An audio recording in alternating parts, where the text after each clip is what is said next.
धन्यवाद गुलाम नबी जी।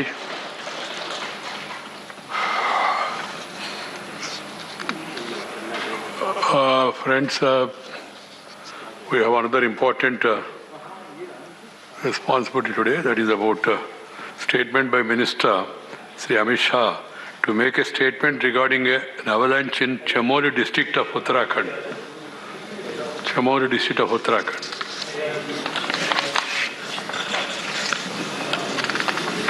सभापति महोदय, एक बहुत दुखद और दुर्भाग्यपूर्ण घटना का ब्यौरा मेरे स्टेटमेंट के द्वारा सदन के समक्ष रखने के लिए मैं खड़ा हुआ हूं।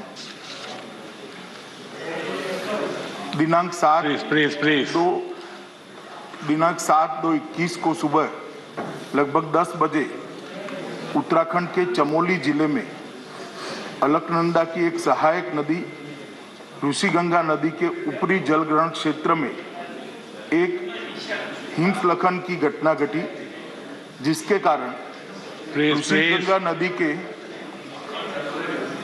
अभी भी रहेंगे आजाद जी। ऋषिगंगा नदी के जलस्तर में अचानक काफी वृद्धि हो गई।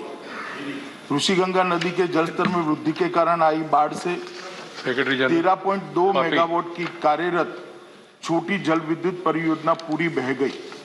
इस अचानक आई बाढ़ ने निचले क्षेत्र में तपोवन में धौलीगंगा नदी पर स्थित एनटीपीसी की निर्माणाधीन 520 मेगावाट की जल विद्युत परियोजना को भी नुकसान पहुंचाया है। उत्तराखंड सरकार ने यह बताया कि बाढ़ से निचले क्षेत्र में अब कोई खतरा नहीं है और साथ ही साथ जल स्तर में भी कमी आ रही है। केंद्र और राज्य की सभी संबंधित एजेंसियां स्थिति पर कड़ी निगाह रखे हुए हैं। 7 फरवरी 2021 के उपग्रह डेटा के अनुसार ऋषिगंगा नदी के जलग्रहण क्षेत्र में समुद्र तल से लगभग 5600 मीटर ऊपर स्थित ग्लेशियर के मुहाने पर हिमस्खलन हुआ, जो कि लगभग 14 वर्ग किलोमीटर क्षेत्र जितना बड़ा था, जिसके कारण ऋषिगंगा नदी के निचले क्षेत्र में फ्लैश फ्लड की स्थिति बन गई। उत्तराखंड सरकार से प्राप्त सूचनाओं के अनुसार अभी तक 20 लोगों की जानें जा चुकी हैं।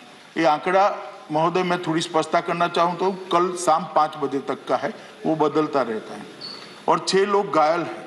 प्राप्त जानकारी के अनुसार 197 व्यक्ति लापता है, जिसमें एनटीपीसी के निर्माणाधीन परियोजना के 139 व्यक्ति, ऋषिगंगा कार्यरत परियोजना के 46 व्यक्ति और 12 ग्रामीण शामिल हैं। राज्य सरकार ने यह सूचना विभिन्न स्रोतों के माध्यम से इकट्ठा की है, जिसमें परिवर्तन संभव है। एनटीपीसी परियोजना के 12 व्यक्तियों को एक टनल के अंदर से सुरक्षित बचा लिया गया है। ऋषिगंगा परियोजना के भी 15 व्यक्तियों को घटना के समय ही सुरक्षित बचा लिया गया है। एनटीपीसी परियोजना की एक दूसरी टनल में लगभग अंदाजन 25 से 35 लोग फंसे होने का अनुमान लगाया जा रहा है। इस टनल में फंसे हुए लोगों को सुरक्षित निकालने हेतु बचाव अभियान युद्ध स्तर पर जारी है। साथ ही साथ लापता व्यक्तियों को ढूंढने का कार्य भी बड़े पैमाने पर किया जा रहा है। राज्य सरकार ने जान गंवाने वालों के परिजनों के लिए 4 लाख रुपए की सहायता की घोषणा की है। घटनास्थल के नजदीक 13 छोटे गांव से एक पुल बह जाने के कारण संपर्क बिल्कुल कट गया है। इन गांवों के लिए रसद और जरूरी मेडिकल सामान हेलीकॉप्टर के द्वारा लगातार पहुंचाया जा रहा है। केंद्र सरकार द्वारा स्थिति को 24 घंटे उच्चतम स्तर पर निगरानी की जा रही है। माननीय प्रधानमंत्री जी स्वयं स्थिति पर गहरी निगाह रखे हुए हैं। गृह मंत्रालय के दोनों कंट्रोल रूम द्वारा स्थिति पर 24 घंटे नजर रखी जा रही है और राज्य को हर संभव सहायता मुहैया कराई जा रही है। विद्युत मंत्रालय के माननीय राज्य मंत्री ने घटनास्थल का दौरा किया और चल रहे राहत एवं बचाव कार्य का भी जायजा लिया है।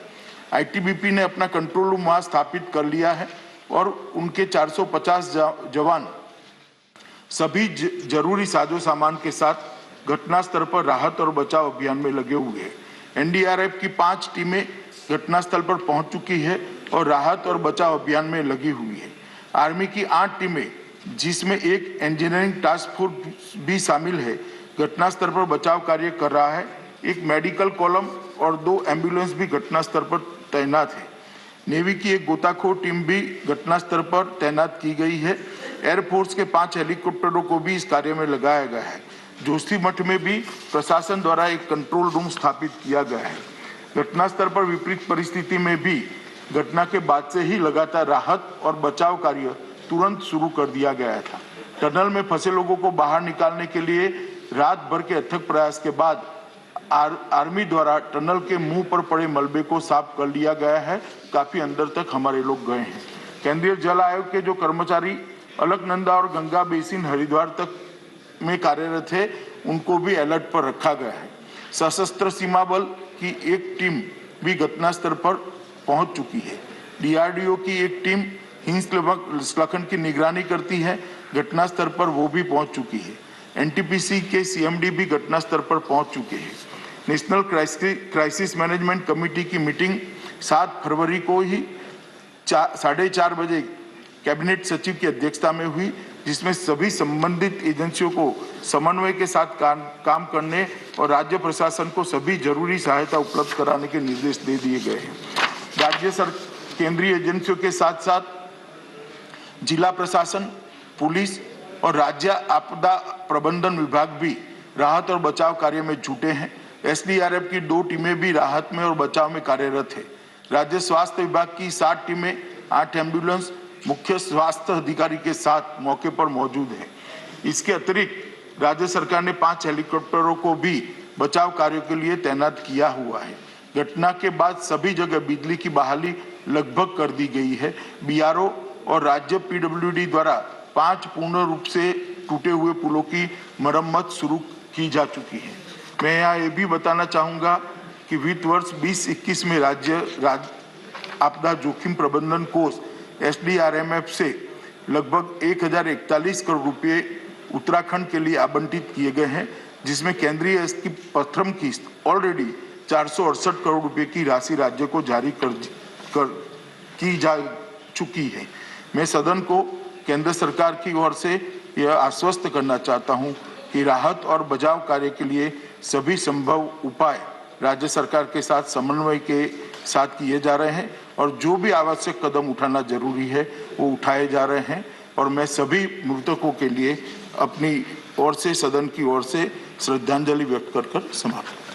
I request all the members to raise and stand in silence in memory of those departed.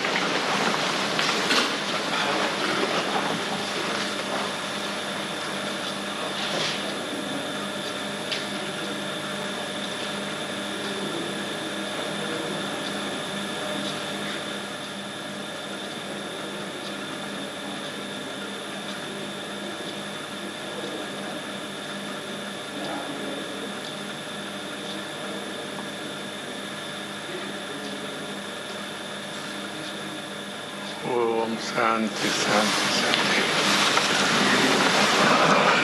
We pray for their soul to rest in peace and also hope the other people who are all affected by this, their rescue operations will succeed and their lives can be saved.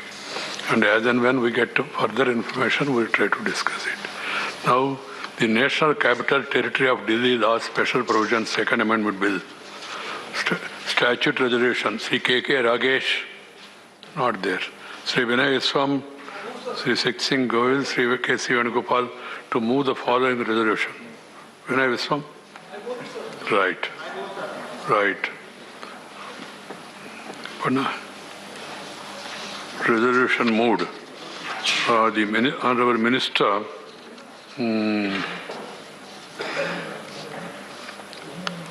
to move the motion for consideration of the National Capital Territory of Delhi Law Special Provisions Second Amendment Bill 2021. You heard the Union Home Minister Amit Shah speaking on the issue of the Uttarakhand disaster, giving out the latest figures saying 171 people still missing, one hydropower project has been destroyed and 13 villages have been cut off. And then of course he gave out the details of the deployment of the Army, the Navy, the Air Force, as well as the disaster relief teams, and also additionally the contingencies that have been arranged for in order to make sure that those trapped and those injured can be provided immediate relief. The efforts to rescue the trapped people are currently on in Tapovan. Well, the session in the Rajya Sabha is still on, but we move on now with other news.